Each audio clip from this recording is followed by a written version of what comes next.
The Lewis Prize for Music will give three $500,000 Accelerator Awards to leaders across the country who are creating change through youth music programs.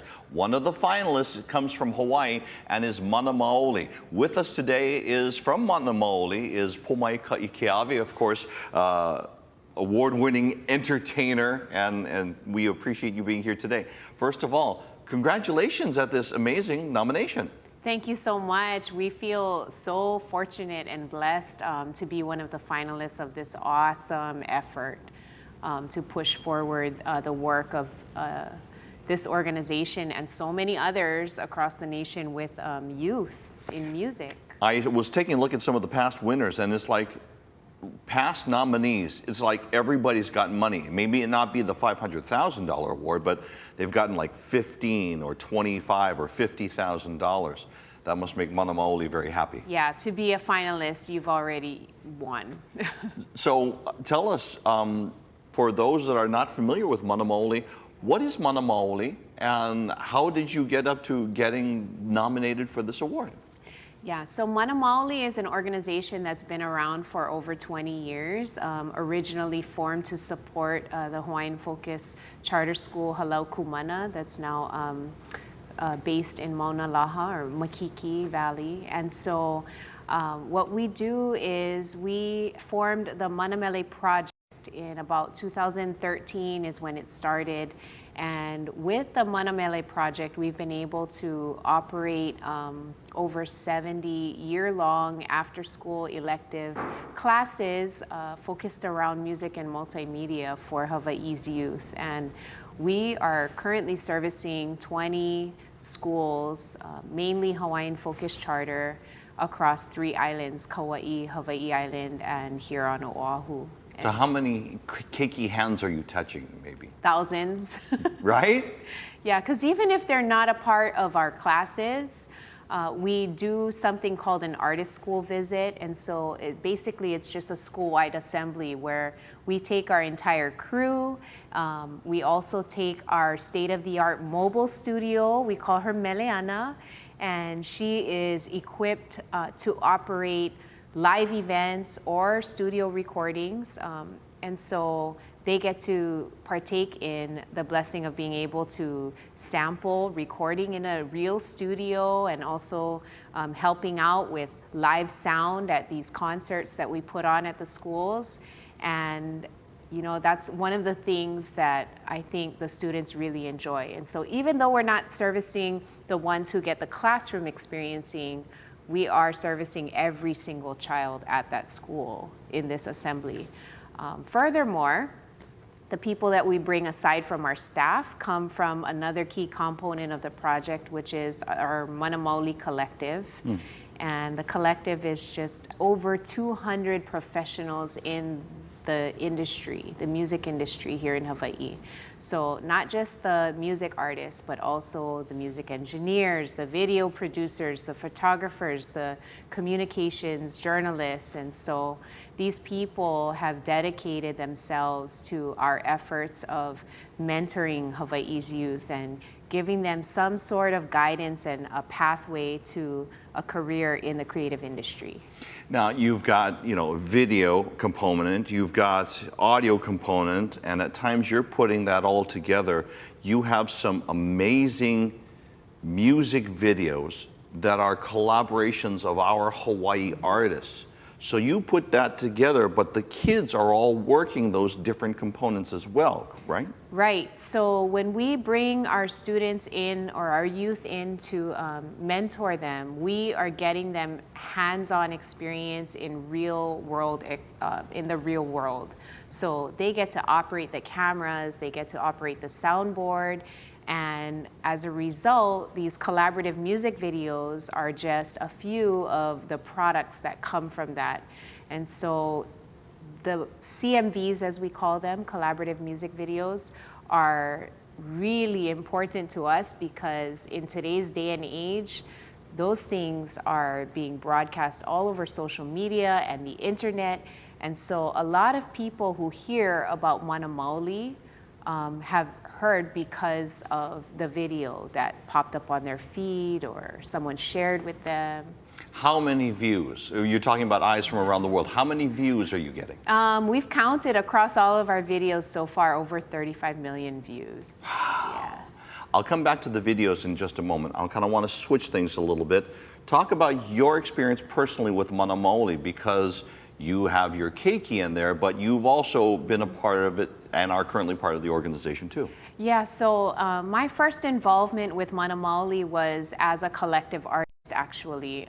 So Keola Nakanishi, who's our executive director and the brain behind everything, reached out as a friend and invited me to be a part of one of their kanikapila, which is an important component of bringing the professional artists together with our youth and their families in an just, you know, an unofficial, no pressure jam session, what we say in Hawaii, kanikapila.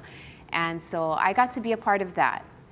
My children who attend one of the 20 schools that Mana Maoli serves, Kekula o Kamakau in Kaneohe, were a part of the year-long classes. And when a vacancy opened up, of course, the organization will reach out to artists or possible kumu who are close to the school or maybe the students in the class. And so knowing that my children were in the classes, I was again approached and asked if I wanted to be a kumu.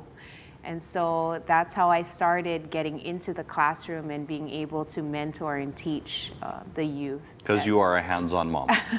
Yes, I'm all in. And so I've been a substitute at the schools that my children attend, and I just like to be there on campus, so that I can see what my children are learning and be able to supplement at home. And so I, of course, appreciate it. If I'm going to be on campus as a sub or dropping the kids off, why not just stick around and do the class as well? So, and it also gave me an opportunity to interact with my children.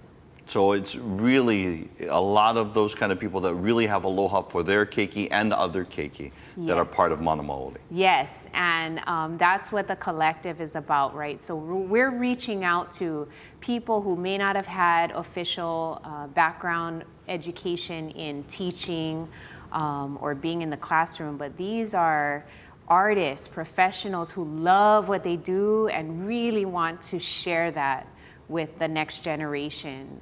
You're talking about artists, so that means that they're being there and they're sitting next to singing or working with Jack Johnson, Kavika Kahiapo, Ladies of Naleo Pilimehana, all of these artists that you have. Yes. But also, I've seen some of the artists that are no longer with us, that are some of the greats like Palani Vaughn and Ernie Cruz Jr., who have been part of this. So they get to work with them too.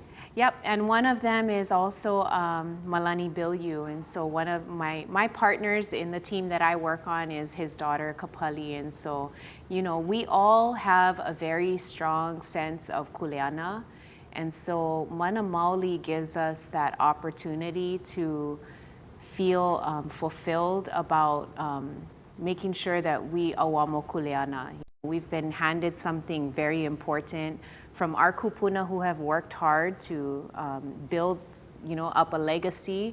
And for me personally, it's in music. And so this organization and the job that I now carry has given me an opportunity to be able to walk each day knowing that I did something to uphold that kuleana that, my tutu left with me. And so being a part of the collective, we know that it's not going to be one of those high-paying gigs or something that's going to help us to get more followers or more, income, but we do it because it's our kuleana to make sure that the next generation is inspired, is motivated to do the same, and that's the kind of aloha that our kupuna have left with us. Real quickly here, I do want to switch the subject, talk about your executive director, other than the fact that he doesn't like the camera, which is why he's not here. I'm calling him out right now, Keola Nakanishi. So tell me about Keola real quick. Keola has been amazing. I call him the workaholic. He's managed to bring this organization to where it is so that we can still have jobs. For those of the nonprofits out there who know the agony of having to, renew grant funding and apply every so often. So usually when you're given grant monies, it's only lasting for a period of time. And then as you approach the end of that period, you have to reapply. So you just never know if you're gonna get the funding to continue. And so that's the challenge that we face, is that because we've been such an established program in these schools, we don't ever want it to just be yanked from their grasp. And so we are constantly trying to make sure that we do our part to get the right paperwork in, to make sure that the grantors are given the data and the information that they need so that they can continue to support us. And so we appreciate all of the beneficiaries, the people who are able to support us in whatever way they can. We participate in Giving Tuesday. We have our Hele Poina Ole campaign every year, where we pretty much remind everyone exactly what that is. Lei Poina Ole. These children are the lei that we are not forgotten. And so whatever donations we receive is going to help us to continue our programming. And Keola has made sure that while we are on the ground level trying to make sure classes are all good, with supplies and organizing events, that Keola is up at the top constantly working to make sure that we have the funding to be able to manage our programs. And so, if somebody wants more information about Mana Maoli, where can they get that? They can follow us, of course. We're very present on social media, Facebook, Instagram, and also